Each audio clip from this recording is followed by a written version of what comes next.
trying to get my camera here right. You see a full camera of me? Okay. Yeah, I got you, man. You see that over there, though? Boy, you crazy about that right there. Hey, man, I'm just repping. I don't know what you Yeah. rep, but that's just what we go down with. You know what I'm saying? Right. Well, can we at least agree on this dude over here, though? Yes, sir. Yes, sir. Okay, we can agree on that. We might not agree on that. Okay. I prefer that boy. I prefer that boy Kobe though, but I had my Kobe bag up here, because in honor of the week, I have a little, I grew up on MJ though, man. So, I got my Kobe bag in the building, man. Yes, sir. Yes, sir. I grew up on MJ. I grew up on both of them. I mean, so how old are you? Speaking of that. Man, shoot. By you just saying that, what, 33? 33. Okay. 33. You made it 32, through the 80s. 33, one of those. You came in through the 80s. Okay, you caught the end of it. You caught the end of the 80s. Yes, sir. All right. 88. Hey, man.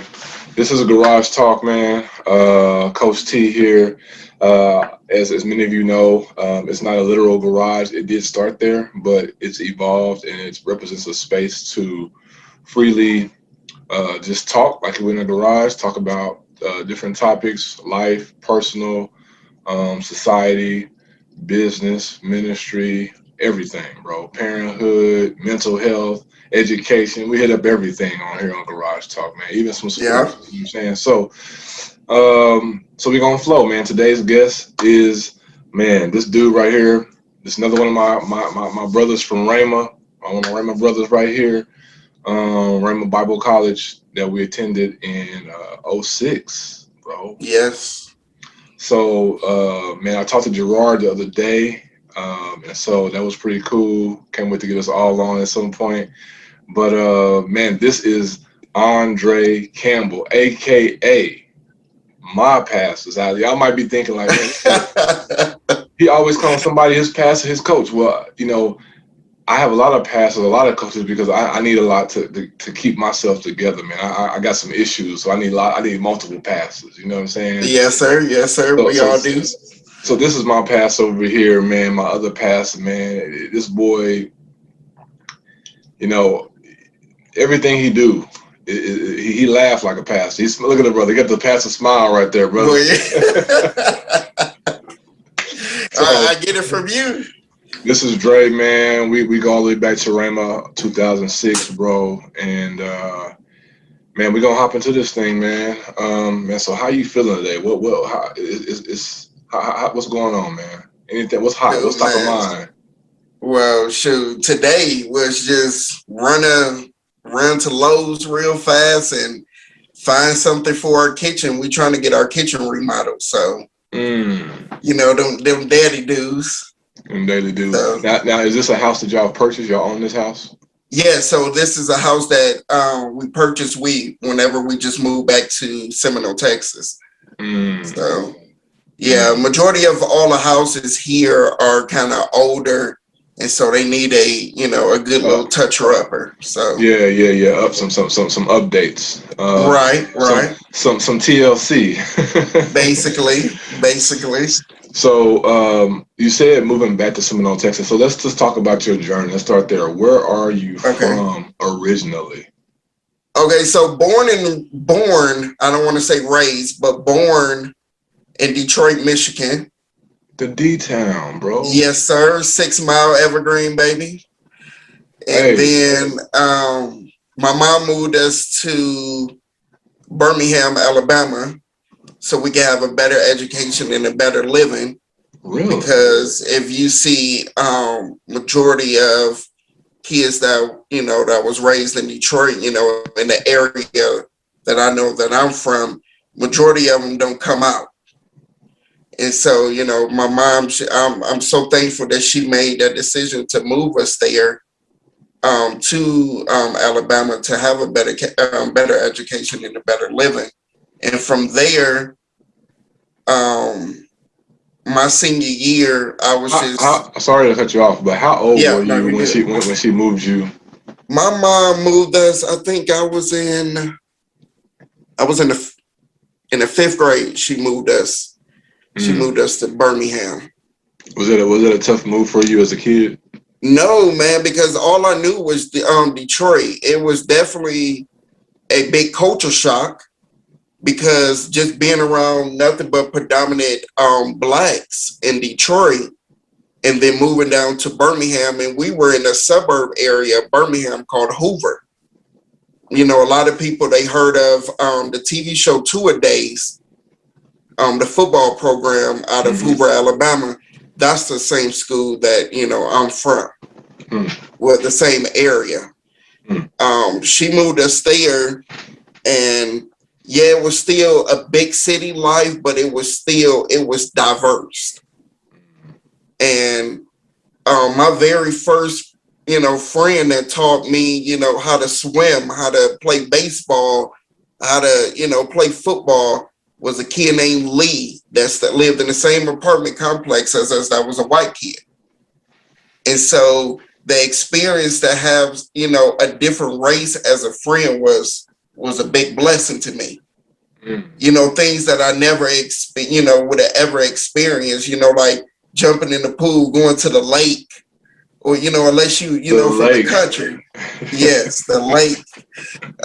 Going to baseball games, going to my very first Alabama game, going camping, going hunting. You know, never experienced none of would never experience none of that if I was still in Detroit. Mm. You know, because It's interesting you bring it up because it makes me think about as a kid in elementary, playing on the playground and whatnot. And I remember vividly, you know, second grade, third grade, and me and this one kid, we were close friends. His name was Derek Brady, man. Shout out to Derek Brady. If you see this man, find me on Facebook, bro. All right, find Tyron Hall on Facebook, bro. I try to look for find the you, man. bishop. Man, find me Derek Brady. Shout out to Derek Brady, man. He also was white as well, and we were so close, man. Hmm. And it's very interesting because we were close on the grounds of like just playing basketball, really on the playground. Yeah, We were on the team. We just playing on the playground against each other, against other kids, and we just had this bond when it came to that. You know, it's funny you bring that up. It makes me think about that. I ain't thought about that in a long time, but man, he that was it was an interesting friendship, man, at the time, and it was just yeah, something different, right? it was different, but it was so I didn't look at it as different though, Hmm. cause my situation, man, I grew up like in the neighborhood I grew up in, which is here in Tulsa, Yeah. like West Tulsa. I kind of grew up in a multicultural kind of Oh, okay. neighborhood. So surprisingly, we were the only family, only black family, pretty much in this like neighborhood. For a little bit, That's why I love Tulsa so much. there was another one, but we were on there, and we had this Hispanic. So when we played in the neighborhood, it would be me and my brother, only blacks. Then you have like two Hispanics, like one or two Indian kids, and then like the rest of them like white kids, right? It's very interesting, man. You made me think about this. Like, I go back and just think about that on my mind. Very interesting. But but as I got older and went to middle school, high school, it kind of got more predominantly black in terms of my surroundings with that. Yeah.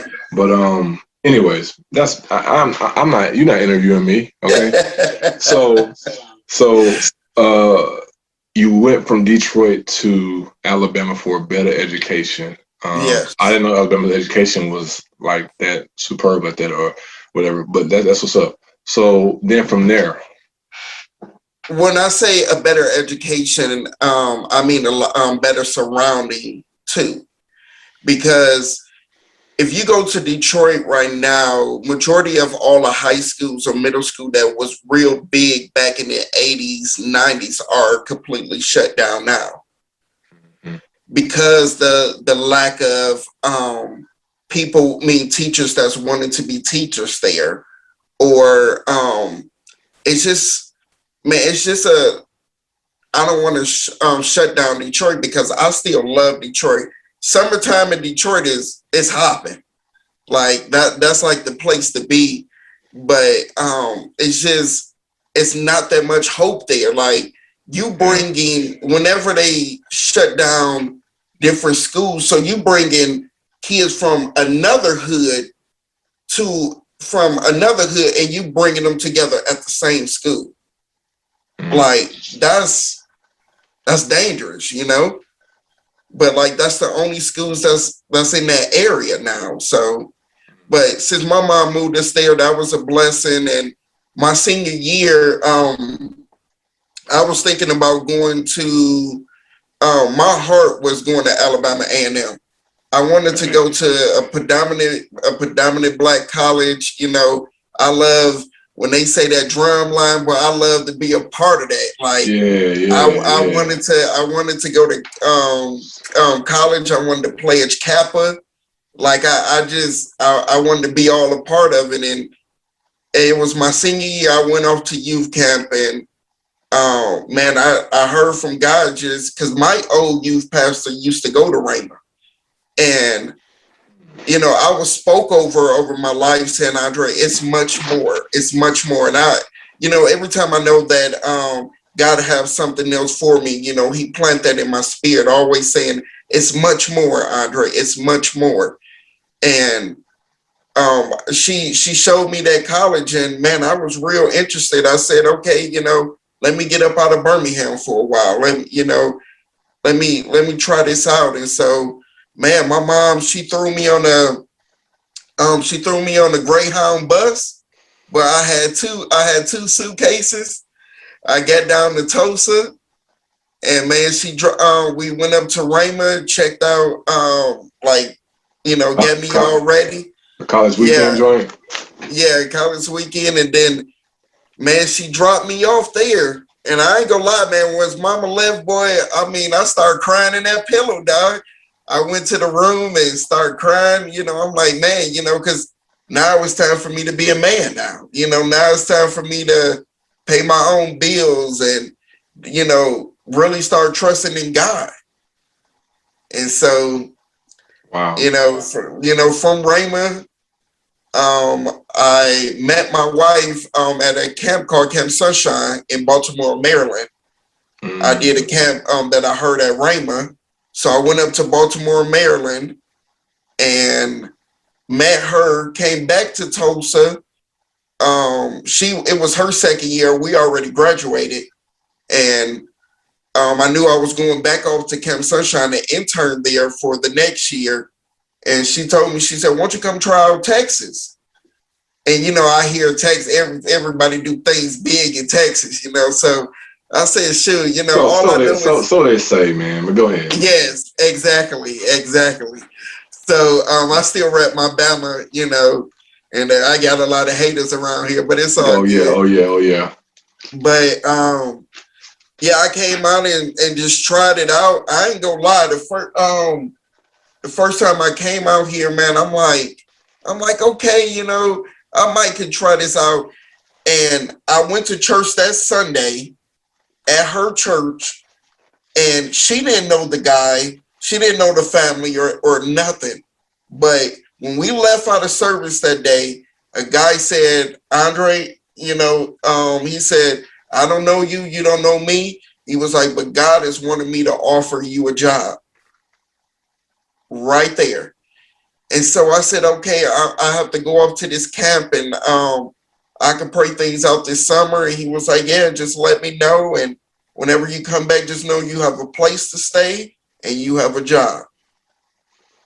And so And right then, I want to talk about that a little bit here in a few minutes about yeah, about this whole, like, you know, God spoke to me, and you know, yeah, hearing from God and what's that's like and everything like that. I would love to dive into a little bit more in a second. But so you met your wife there. How long have y'all been married? we've been married for 10 years, 10 and a half years now. Let me Come get that on, 10 and a right. half. Put the half on it, because Yes, sir. Yes, sir. she gonna hold that half against you later. Hold it, put the half on Right, right. 10 So and a half 10 and years. a half, huh? We're at 6.5. So Okay, okay. now how many kids do you have? We have a boy that's Owen. His name is Owen, and he is 8 years old. And then we have a little girl named Nora, and her name and she's 3 years old. Nora, I know So, she didn't make. She didn't. but She didn't broke all your masculinity down, brother. boy, something about these girls, man. They just them boys. You want to beat them down, boy. You want to beat them down hardcore. But them little girls, man, they just wrap you up, man. She got a little thing that she sucks on her thumb all the time now. Just sucks on her thumb. And just Friday morning, I know I broke her poor heart, man. Like she was just waking up, and I said, "Girl, get that thumb out your mouth." I said, "It's time to stop sucking that thumb." And I mean, when she was brushing her teeth, she'll look out the side of her eyes and stuff like, "Daddy's right there, seeing if she gonna suck her thumb," you know. But just later on that evening, man, I definitely had to go take her out for some good old ice cream and stuff, you know, like and tell her Daddy's sorry, you know. I didn't mean Daddy's that. sorry, bro. Yes, Daddy is Oh my sorry, man. gosh, bro. That's sorry. Yeah. That thing. But that's them little girls, man. You say you broke her heart when you said that you broke yours too, brother. It was hurting you too. Yes, I did. To seeing her cry and be sad and stuff. Yeah. Oh man, it's crazy, bro. Uh-huh. I got two. I just had my second girl, bro. So I got a 2-year-old girl and I got a 4-month-old girl. Wow, man. Yeah, when you told me about your second, I didn't even know you had a second. I knew you had the first. Hey, snuck it in with the COVID. Shoot, that's what trapped in the house and get you, huh? We was practicing social closeness, brother. It wasn't no mask wearing, huh? Oh, brother. No vaccination. Yes, sir. But man, it's crazy, man. Yeah, having 2 kids and man, those girls, man. It's definitely evolved my perspective on a lot of things, man. Seeing life through them, you know, and just the future. Yes. You know, when you have kids, you have this thing that happens where automatically you're thinking future because you're thinking from here, but you're thinking about life for them as they're growing and getting older. You're just thinking about the future, man. I gotta get things in a certain place so that when they get ready to take off, they can take off. You know what I'm saying? Yeah, you are totally right about that. You know, like you always thinking towards the future. Like, even going to church and stuff, you hear so many people like, "Oh man, the Lord is coming back soon. The Lord is coming back." I'm like, to me, I'm like, I ain't ready for the Lord to come back. I want to see grandkids. I want to play with grandkids. I want to see my son get a D1 scholarship. You know, like I ain't ready for the Lord to come back. You got some more living. You got some more living to do. Yes, sir. Well, you know what though, man.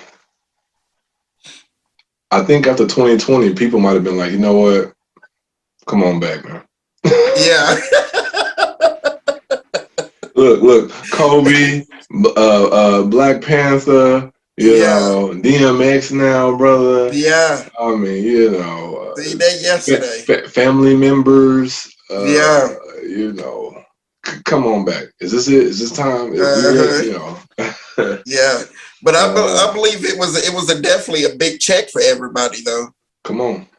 A big check, you know, like if you don't get things right, I know, especially, and I definitely still need to work on it. I know. Because me and my wife, we both got COVID. The kids never got it at all.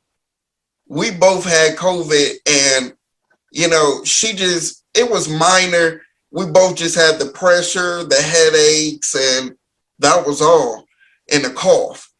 And I know I said, man, from now on, I said, man, I know I gotta get this health right, man. I gotta get this health right hardcore. You know, that was a big check for me, but I told my wife, I said, I need to let them hot wings go, boy. That's my thing right there. Them wings. Well, you ain't gotta let them go, but I would say, this is trainer talk here, but I would say, you know, add some balance in there with it. You know what I'm saying? Yeah. You know, so, you know, because a lot of us, man, we hot wing it Monday through Sundays.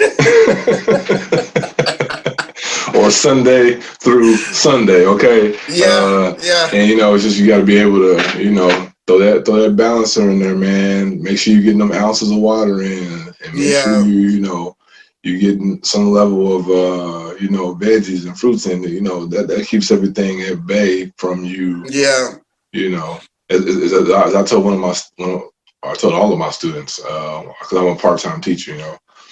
I would tell my students, too much of one thing is bad for you, even though it's good. yeah. Even though it's good for you. I can eat an apple every day, all day, and it'd be bad for me, even though it's good for me, right? So you gotta Hmm. have a balance of everything. You know what I'm saying? Yeah, But yeah, that balance thing. I'm a '90s kid, so I'm still trying to work on that, bro. You know what I'm saying? yeah. So, okay, so you've been married 10.5 years. You have two kids, father, husband. What kind of work do you do, man? Work in the oil field.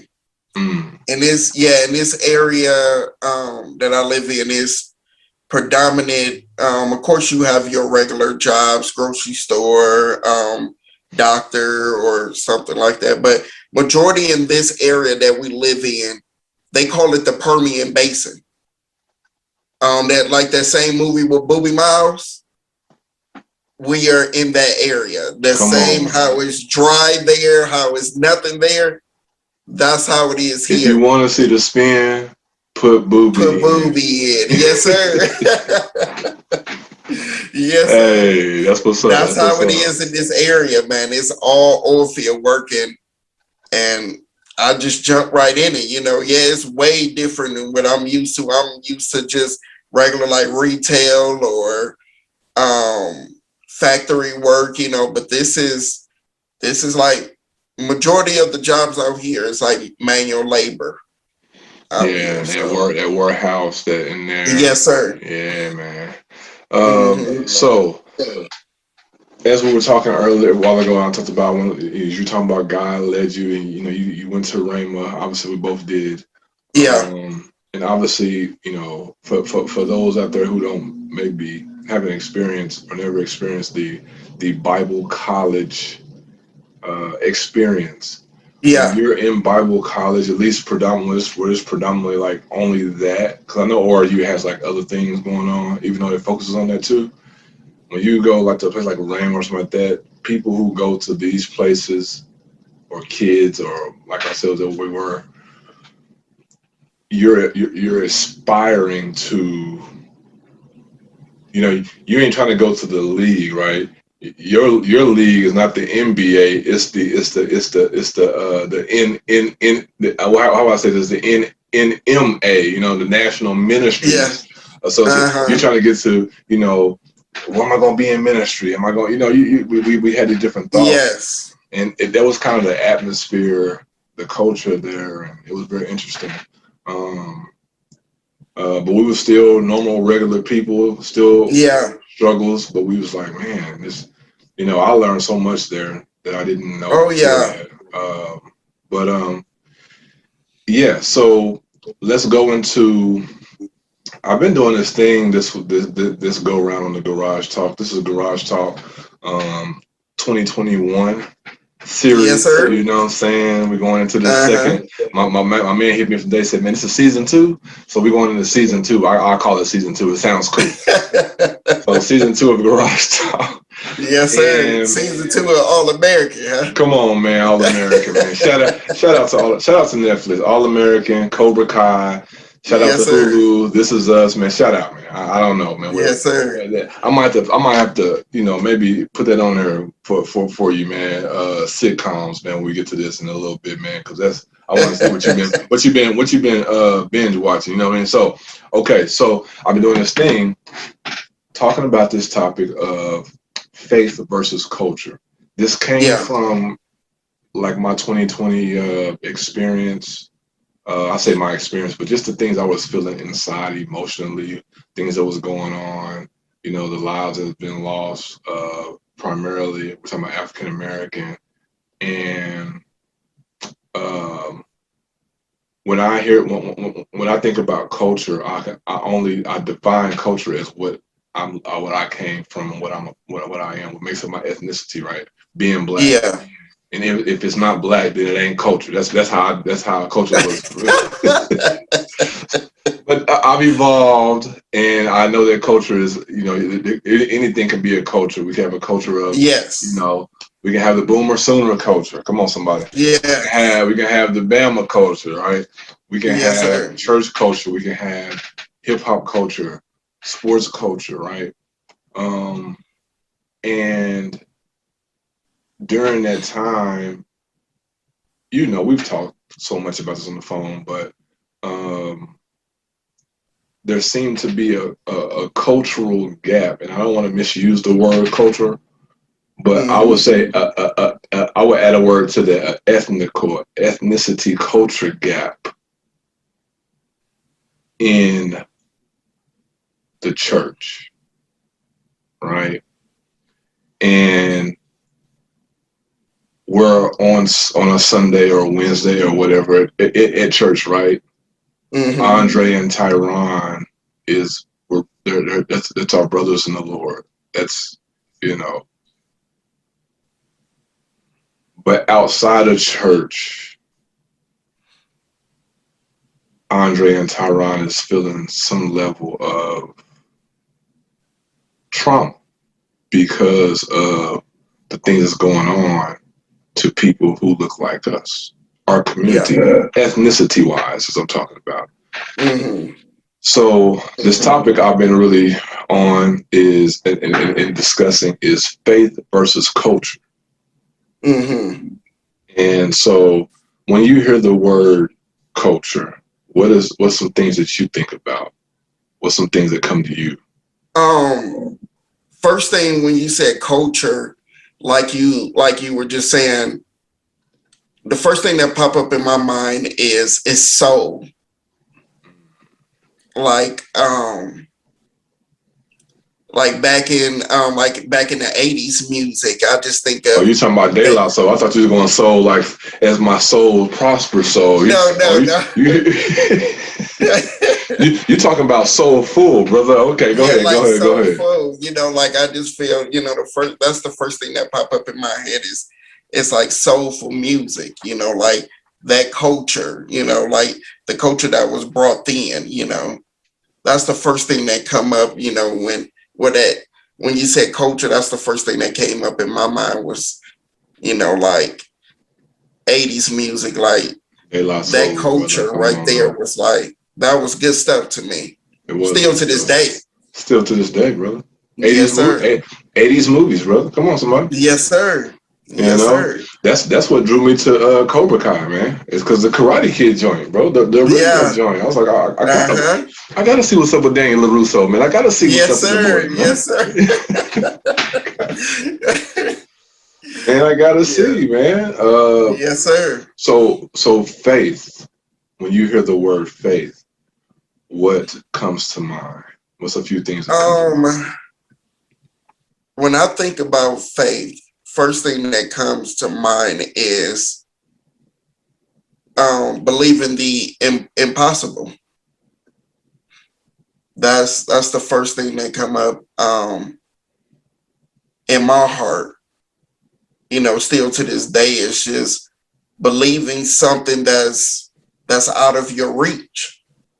Mm, Because majority of the time, as humans, we want to believe for something that we can accomplish on our own. And we call that faith, but God is just saying, like, and I don't want to lead everything back to script, to scripture, but that's what's in my heart. yeah, you do. Yeah, you do. You're a pastor. Yes, you do. But I believe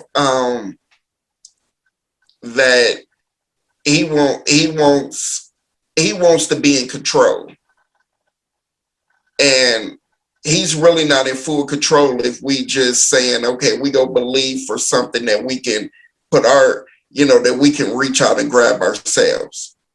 When I say God wants to be in full control, he wants you to believe for the impossible, something that's your dreams that you don't feel like that you can reach on your own. You I'll know, ask so you like, something. See, you getting some stuff. So I'm gonna ask you something as we were still yeah. doing this. Is with this impossible perspective concerning faith, is racial equality impossible? Um, I feel like that. That's a tough question to me. It's a tough one, bro. The reason why I say that that is tough because um I believe that everyone could change, and then I believe that there's going to be hate in this world to the day that we die. Mm. So that's So why while I just one feel thing like is that. impossible, another side of it is possible, based Yes, on the willingness of. of man. Mm, Yes, sir. mm, Yes, sir. yeah, that's good stuff. Hmm. So faith versus culture. Do you think it? Would you agree that there's a gap, or would you disagree that there's a gap in what we know as church, as faith, in the faith? Is there a gap?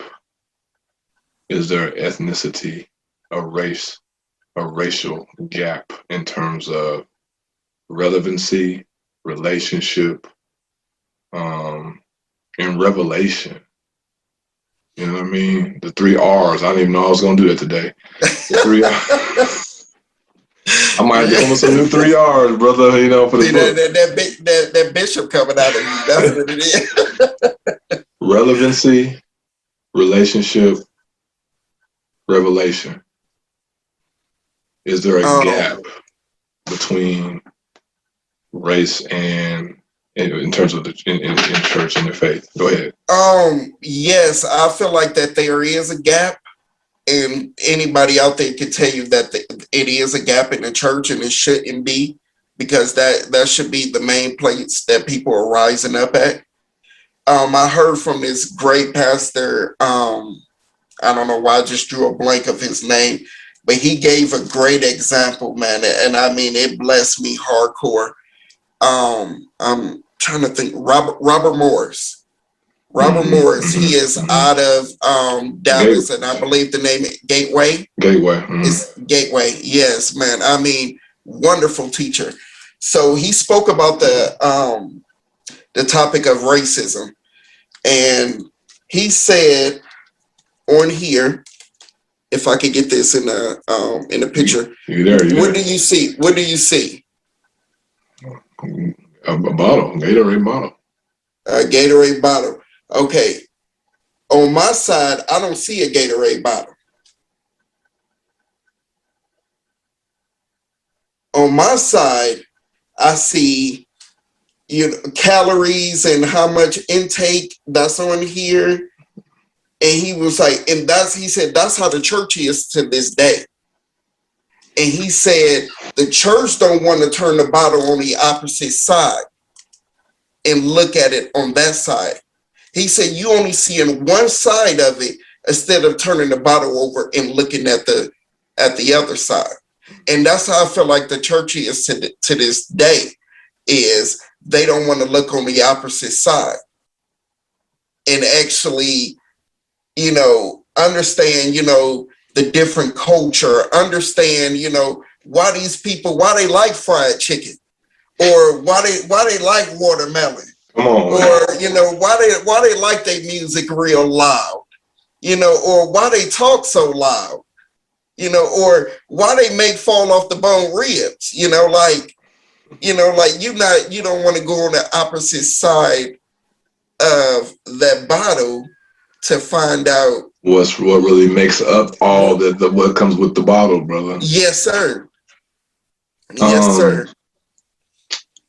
Oh man, that's good. So the church doesn't want to go to the other side. It makes me think about that. You making me think about scripture now, brother. Uh, what was that scripture where Jesus said, let us cross over to the other side.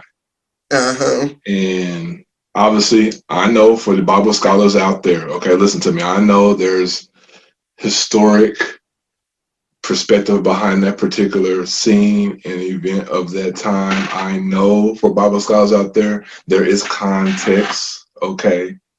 Um, but figuratively, we're afraid to cross over to the other side Mm-hmm.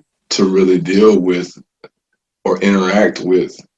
I mean, because he ran into something that was not that was of a different culture, Mm-hmm. right? So there's this gap between cultures, I think, and within the church. There's so many cultures, and it should only be the one culture that we come under, right? Yeah. Mm-hmm. Um, um, yeah. So that's interesting, man. That's good You stuff. know, and that, and I don't feel like that. And I can't speak for all people, but I just feel like that it's the lack of um willingness, I guess.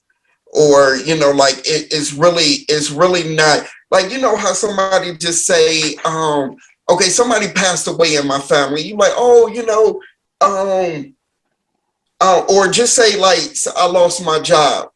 God forbid, I lost my job, and like, oh man, Dre, we'll pray for you for another job. Like, it really doesn't bother you. But if it's you, it actually bother you. And so, like, that's how I kind of feel, like, whenever it comes to, racism, I feel like that it is really not bothering that person. So it's really not a big deal until, it gets in your background, and then something actually happens to you, or it happens in your same town, right around the corner from you. Then it's really a big deal, you know and it shouldn't be like that. For me, I just feel like that we should be understanding each other. For me, my heart to this day is community. Like, I want my heart is for everyone to live just like the book of Acts and ate dinner at the same table, and rejoice, and like, that's where things start at, is at the table. And I feel like, even in the natural, inviting people over to your house, and not inviting the same crew meet or the same environment that you're so used to, but invite, somebody that's, like that might be a little nerdy, or that might, not meet your hangout crew, somebody different. Like, that's what I believe that will break barriers, is getting out of your comfort zone, and just learning about people. Yeah, man. I'm writing something down right here because you now see he passed. That's how I know you. That's how you know he passed. So you got me writing stuff down. Uh, so okay. With that, I want to. That's perfect because that transitions me into this question: what is the future of, from your perspective? What do you think the Yeah. future of the church is or looks like?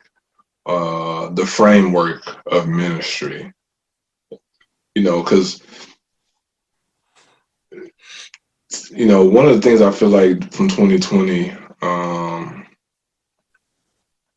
is to some degree a lot of methods, and not just in church, but also in businesses, Yeah. in education, and also in ministry, and even in government. Right, Uh-huh.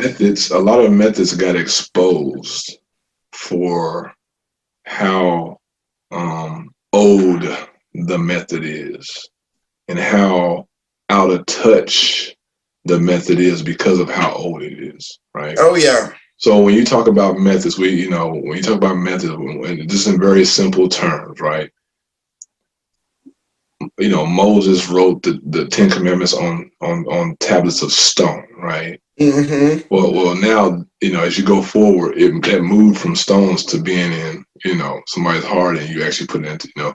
So with methods changed, even though the word or the the principle stayed the same, right? Yes. What is the future of the church? Because when we came into Rhema, right?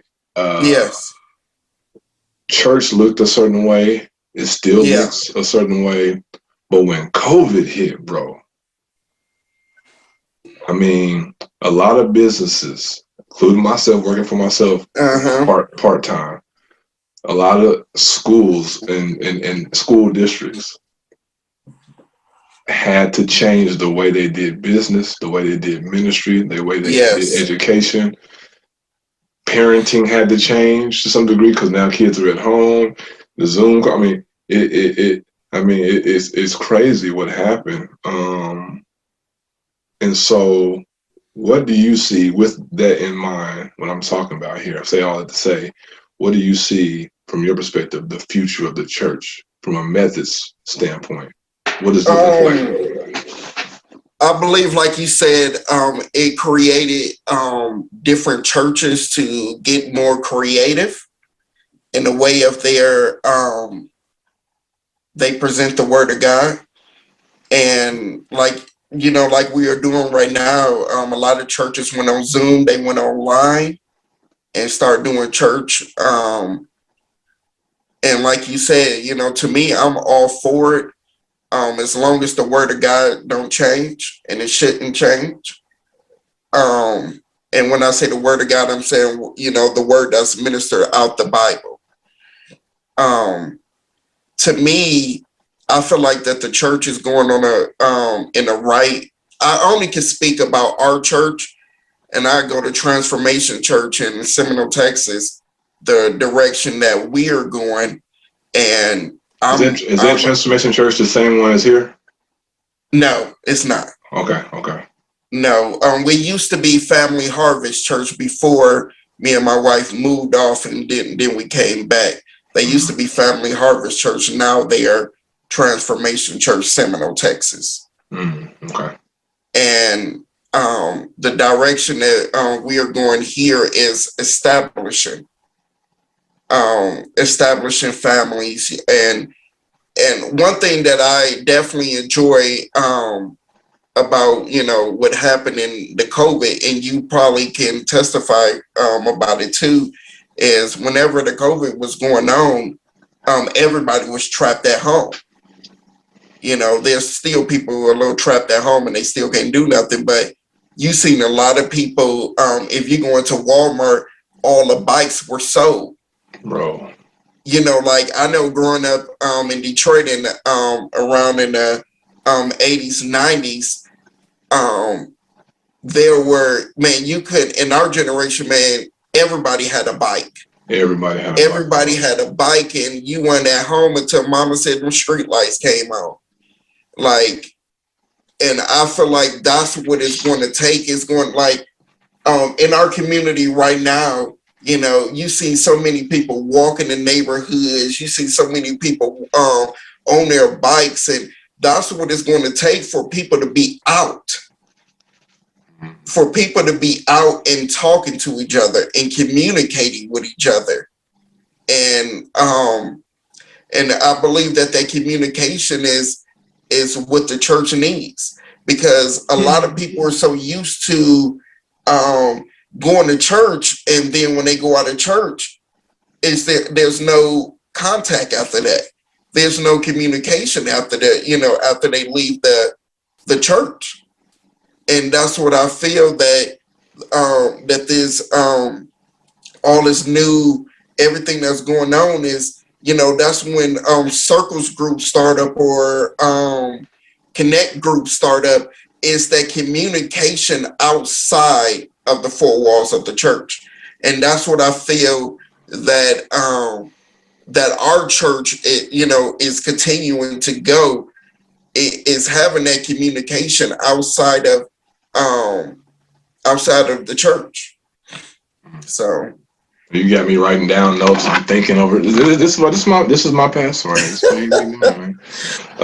So that's good, man. So the church, you think the future church is heading towards a place of better, effective communication, yes, sir. Yes, sir. interaction, relationship.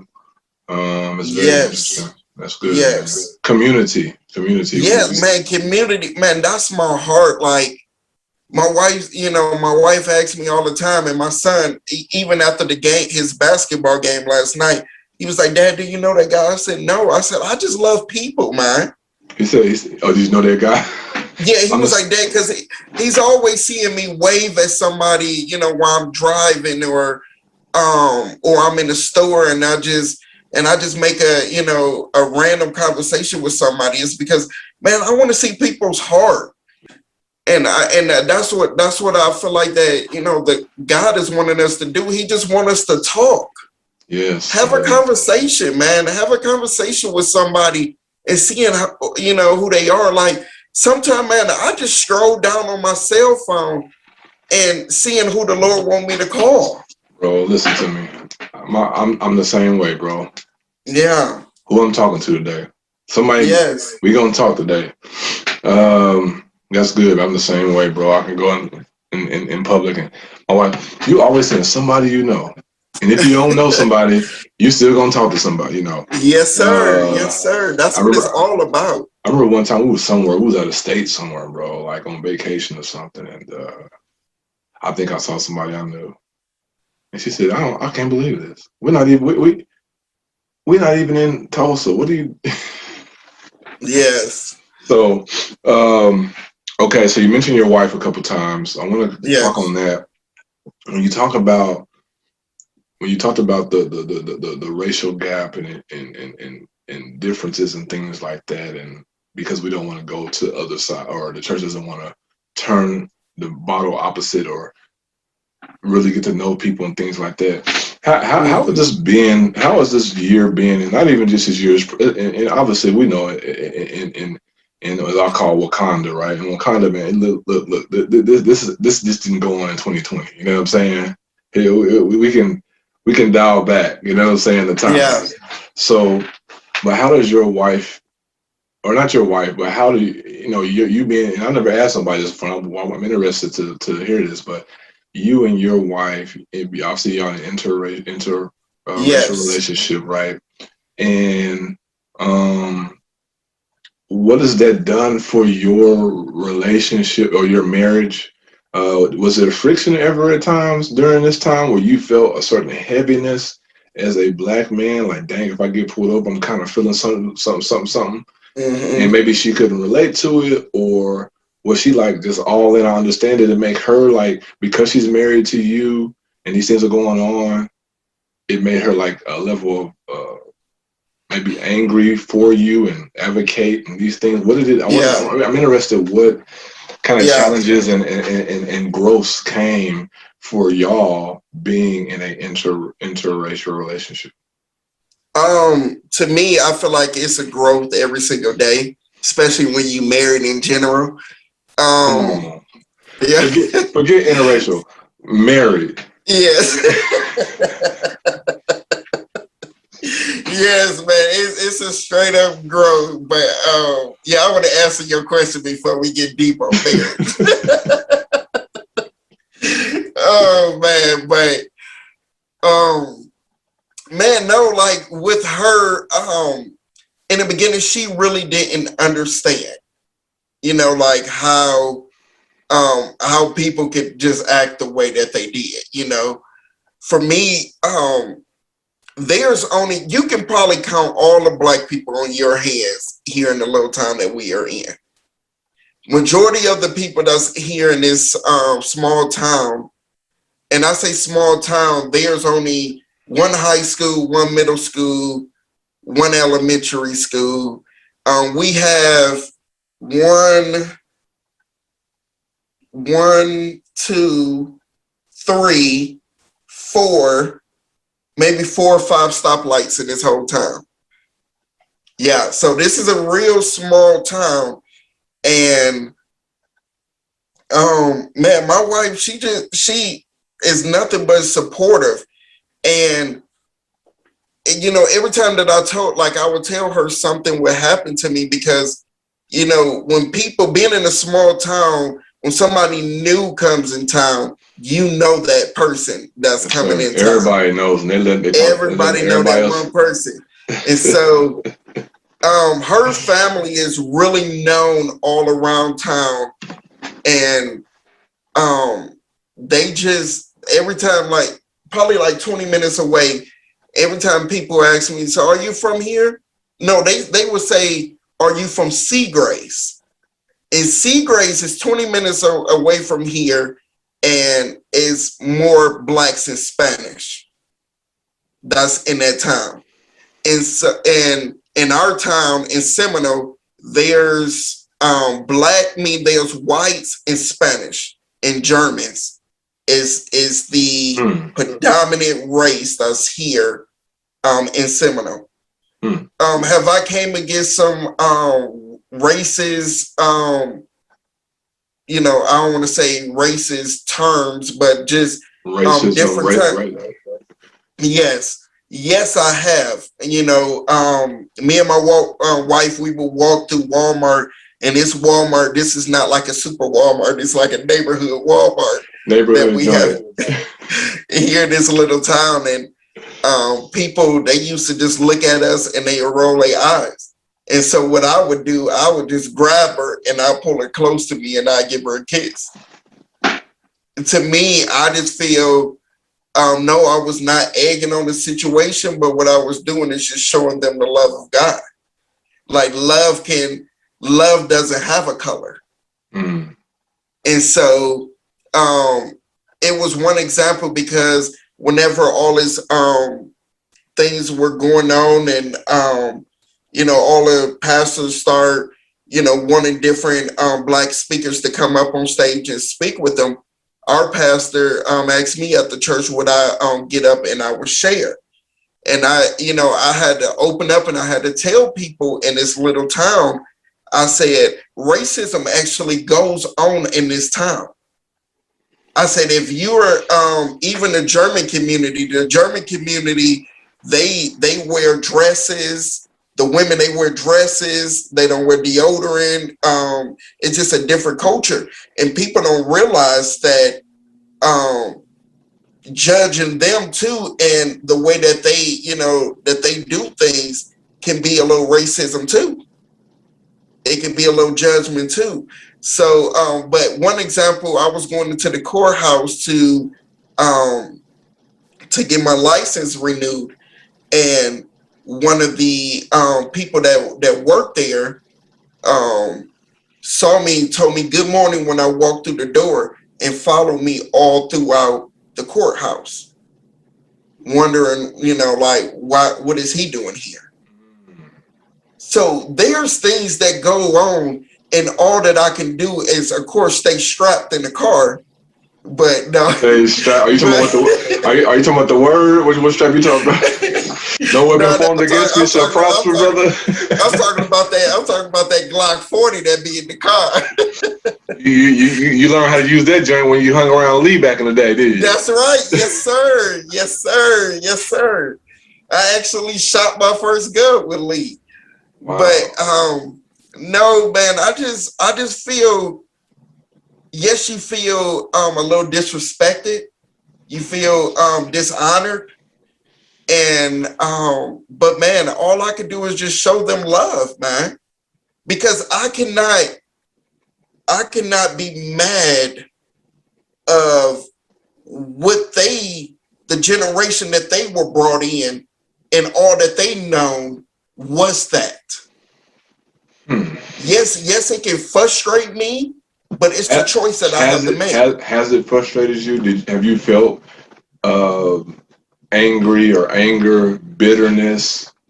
Oh yes, oh yeah. I'm not gonna lie and say, you know, that every time that something comes up, you know, it's just like, man, like, to me, what comes up in my mind is just, man, how can a person to this day still act like this? You know? Yeah, that's the only thing like we still on this, man. Come on. Yeah, like exactly, like for real. But what I just always just hit them at, hey, have a good day, man. Have a good day. You know, like the pastor of our church, he always just speak. He was like, man, somebody you have some kind of beef, or you have some kind of anger, or somebody have some kind of anger with you. The best thing you can do is just take them out for a steak dinner. Take them out. But you're spending your own money on somebody that you can't stand. Hey, if you got beef, take them out for some beef. Yes. Exactly, I man. mean, Like, you gotta take him out with some beef, brother. I'm gonna do that, man. You got beef, I'm yeah, taking you out, man. For everybody out there who has something against, man, I got something you don't even know, but I know. Hey, if you get a call that I'm taking you out, it's because I had a little something. I'm taking you out some steak, brother. We going with steak. that's right, man. That's right. All right, And I so feel. go ahead, Go go ahead. ahead. No, you go No, ahead. and I just feel like, in the, that time that you take them out and go, y'all can sit there and y'all can talk. That's that conversation time right there. Find out, man, why are you like this? You know. So, but go ahead. What was you saying? So with it, obviously has certain effects on your marriage, and marriage, obviously, like you said, in itself is growth, daily growth. Daily climaxes and uh, ups and downs, and like a data chart. You know what Yeah. I mean? Mm-hmm. How is it affecting y'all as parents as you're raising kids who are who have a blended race? Oh, Like, does your it's not son a. come and ask you questions like, "Dad, such and such said this to me at school," or "Dad, well, this is on"? Because think about it, these kids today are living in an age where, brother, they seeing it. I mean, because the technology is out as well. I mean, it was on the phone, the Yeah. tablet, brother. It's everywhere, bro. Yeah. Even if you watching, you know, even if he's watching some like cartoon or kids show or whatever, it's on the commercial. Oh yes. It's in sports, brothers taking knees, and and so gotta have some questions. You know what I'm saying? I know Yeah. the brother No. didn't come to I you. just. No. I think it was so funny when you just brought that up because just last Saturday we were. I like to like kind of spice it up and do something fun with the kids, and what they always want to do is play hide and seek. And so I Classic. turned off all the lights in the house, and they all had to come. Well, my son, he had to come find all of us, and he couldn't find me. He was like, "Daddy, I couldn't find you because you were so black." Like it was so. I just thought that was funny, but Is it, whenever. so that's funny in the moment as a kid saying that, but then what do you? Is there anything else you think about that? No, no, I didn't think nothing about it, man. Like we were at one of our circles meeting, and it was one of the kids. We were about to sit down at the table, and everybody was about to eat. And one of the kids asked my son Owen. He said, "Owen, are you adopted?" And he looked at us like, What you mean?" And their parents started laughing. Was like, "No, that is his mom and dad." And so whenever we got home, my son said, he came up to me and my wife and said, "Hey, am I adopted?" And I was like, "Son," I was like, "Boy, no, I'm your daddy, boy."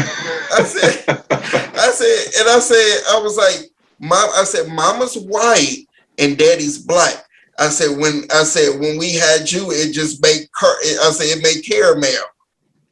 And so we just came like that. Like now, he knows now.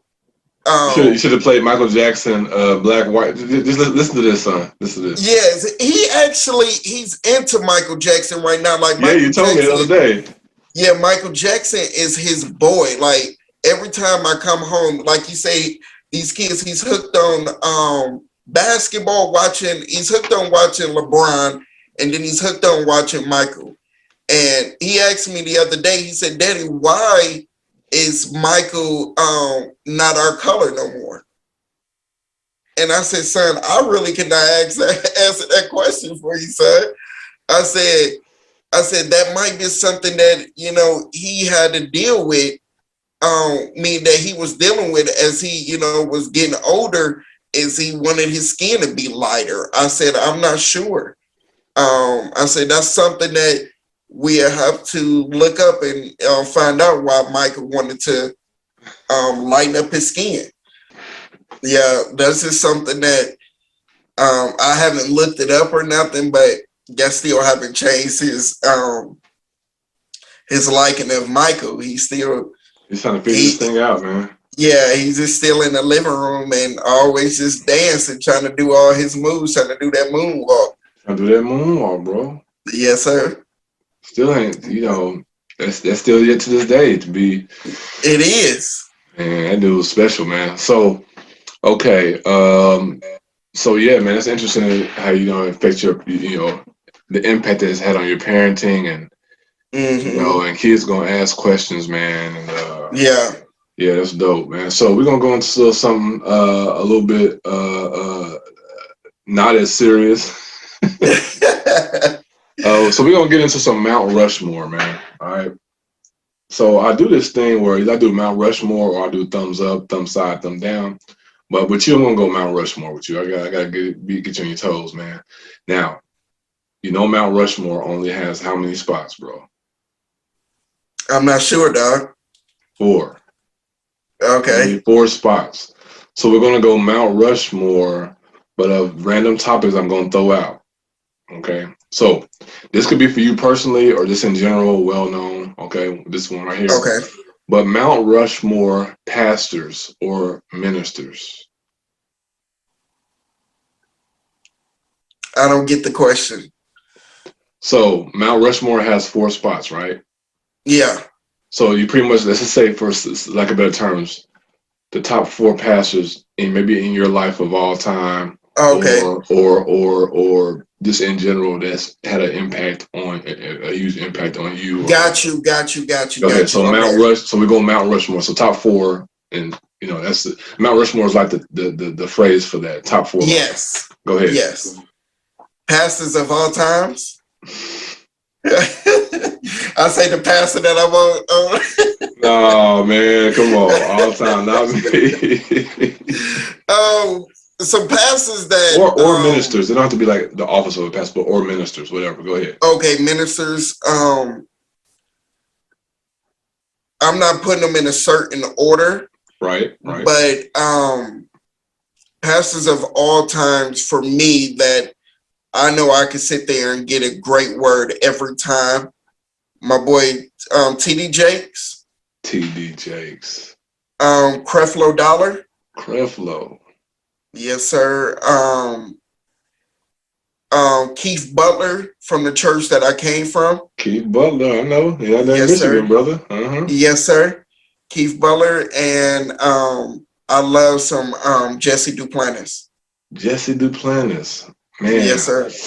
For me, I'm surprised you didn't put this person on. I'm gonna name him, and you're gonna be like, oh. So I gotta put Bill Winston on, bro. I mean, yes, sir. Bill Winston. Yes, sir. Miles Monroe, brother. But I love some Miles. Oh man. Yes, Miles Monroe, boy. He have a message that that still sticks to me every single day. I think about his messages when he talks about vision. Yes. And purpose. Yes. A man's vision and a man's purpose. Yes. Man, that. Yes. Boy. Yes. That thing hit. I mean, they had everything in it. So you got Miles, Bill Winston. I'm going to throw this guy in there, man. Doug Jones, man. Yes, sir. Yes, sir. Yes, sir. I still have notes and notes from Doug Jones. Notes, bro. And a 4th one, man.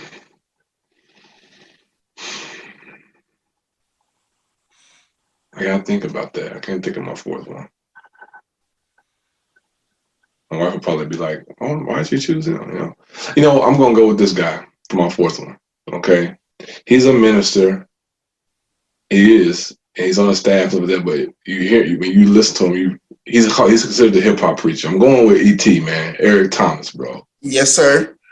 That's my 4 right there, brother. Yes, sir.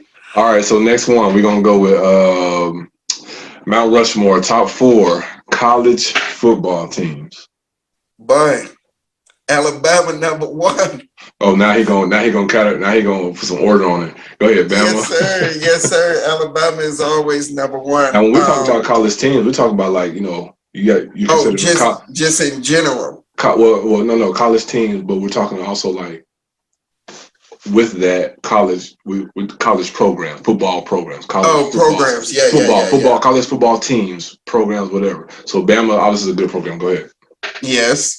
OU, because I spent time at OU. And also Um, because if you didn't say them, I was going to end this call right here. Go ahead. um, I say Michigan, Mm. and then I say Ohio State. Ohio State. Now Gerard be happy to Yes, hear sir. you say that, boy. Yeah. Um, Gerard actually, man, we actually been in contact for whenever we used to help Fabian at his church yeah, he in told me about Columbus. that. Yeah, Yes. yeah, that's Uh-huh. dope. Yeah, we're going to all get on together, man. Oh yeah. Okay, this is going to get a little personal, a little tough on this one, man. Let's go with movies. Mm. First movie that popped in my head that I love still to this day is I'm not sure if you ever seen it. Brown Sugar. Man, I'm hanging. I'm getting off. That's it. Boy, gonna say if I ain't ever seen it, boy, heck yeah. Yes, sir. Brown sugar. Brown Oh my Sugar is God, that's that's that that's that that's in my heart right there, man. yes, sir. Brown Sugar did Training Day. Trend Day is Yes, good, sir. bro. Wow. What is the name of that movie? I'm not sure if you've seen it. It's called The Express. Mm-mm. If you haven't seen that movie, it is a really good movie. The And then Express on The Rushmore for me. Express. Okay. It's an old football movie. I Yes, think and I have seen something about it The has to do Express. with playing football back in the day. So there's like some racism that goes on. It actually has a lot to do with and his name was gosh, what is I don't know why I want to say Bo Jackson, but it's not Bo Jackson. He came up in the same around the same era as him. Mm. But The Express, that's the name of the movie. I'm going. Is it on Netflix? I gotta go. I'm gonna look at it, man. All right. I don't know. You have to find it, but it would be a great movie for you and wifey to watch. It's Bet, really good, bet. I'm on really it, man. good. I'm on it. Okay, And so you said so Training Day, The Express, Brown Sugar, Brown Sugar. yes. And then what is that? I love a lot of movies. That's kind of somewhat based off a true story, but Yes. one good movie that was really good for me. What that I enjoy was The Pursuit of Happiness. Will Smith joint. Yes, sir. Okay, so you hear some Tay Diggs in there, some Yes, sir. Denzel, some Will Smith. That's what's up. Yes, I sir. can't argue with that. I can't argue with that. That's what's up. All right, let's go. Now going from movies into sitcoms, and I'm not Mm. going to even say sitcoms of all time. Okay, I'm gonna put a cap on this. Let's go of shows that you've been watching in the last year. I know All In the Americans on last there. year, since we are married, that I don't think that I would just sit there and watch it, but I'm hooked on it now is um guys, why did I just forget the name of it? The Voice. The Voice, bro. Yeah, my Yes, wife be sir. watching that joint too. Yes, They, sir. they ain't turning that chair around unless you got something to say. No, not at all, man. Not at all. All That's right. like our The thing. Voice. The Voice is good, bro. Yes. Yeah, yeah. Mm-hmm. All American. Come on. Spencer, baby. Yes, sir. That's me all day. What's another one that we watch? Oh, there's one that we got real hooked on to. It's a Tyler Perry Huh. deal. And it's based off with the church. Are you talking about the Greenleaf. Greenleaf. Hey. I don't know if y'all see that. I haven't watched any of it yet. No. Boy, that is it don't get me wrong. Like Doug Jones used to say, it got some carnal parts in there, like Carlos a Jaybird. yeah, like I don't think that some of this stuff don't go on in the church, but majority of it do. It's intense, man. It's called Greenleaf. Yes, sir. Okay. All right. So All American, Greenleaf, The Voice. What's the fourth one? The fourth one, what is another one that we love? Well, for me, I'll say Cobra Kai. Thank you. Yes, sir. If you didn't say Cobra Kai or This Is Us, Yeah. I tried to get into this. This Is Us, right? Yeah. I tried to get into it, but I think I got into it in like some of the middle scenes, and I need to do it all from the beginning. Yeah, you gotta go from the top. Yeah. Yeah, we've been following it from the beginning, bro. Yeah, and it's really good, the scenes that we seen in the middle, but I got to go from the beginning, man. You got to, bro, because it all connects. It's my man always get on me and say, man, you just like it because it's emotional. You're emotional, dude. I'm not that emotional, bro. But yeah, man. Matter of fact, Art, Arthur, who used to, when he played for the squad, Art, man, we be talking all the time, bro. We talk all the time, man. So, yeah, man. Last one, and we out of here, man. Top 4 / Mount Rushmore. I added this as you were talking about your son and his love for Michael Jackson. We're gonna go Mount Rushmore, Michael Jackson songs, brother. Oh shoot. I actually just seen a video on YouTube, and a lady had to pick her name 4 Michael Jackson songs. If not, she got her car repoed. All she had to do is name 4 Michael Jackson songs, and if she couldn't do that, they would tow her car off. And if she named them off, they would not tow them off, and they would pay her the rest of her bill off on her car. Yeah, and she couldn't name them. And so, like, since you just put me on the spot, now it's just like, man, name some songs. But one of my number one songs that I love from Michael is Billie Jean. Billie Jean. Yes. Come on, that's one. That Billie Jean, of course, Thriller. Come on. What is that one? Man in the Mirror. Man in the Mirror. Yes, sir. I might just listen to that when I get off this.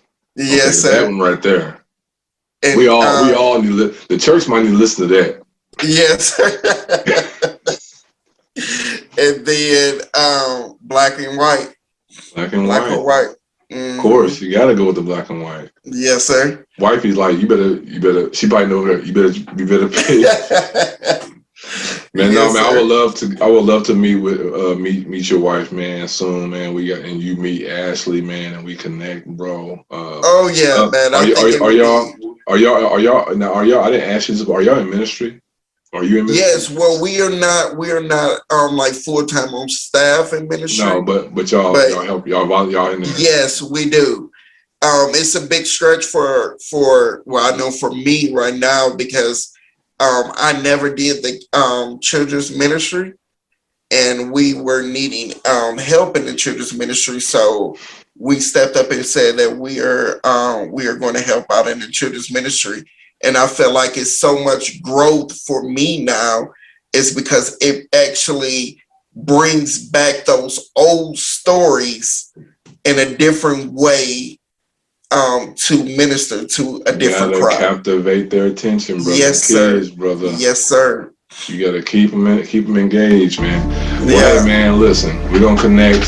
And I hit you about some stuff. I want to do a couples panel pretty soon, man. Oh yeah, man, that would be awesome. Yeah, man, get some of these topics and questions out. But man, hey, thanks for today, man. I know we're gonna keep chopping it up even more, man. Man, this is Garage Talk 2021, baby. And that man, yes, Andre Campbell, man. Appreciate you, man. I love you, man. And love you too, man. I appreciate it. We'll talk soon, bro. Yes, sir. All right, peace. All right, bro.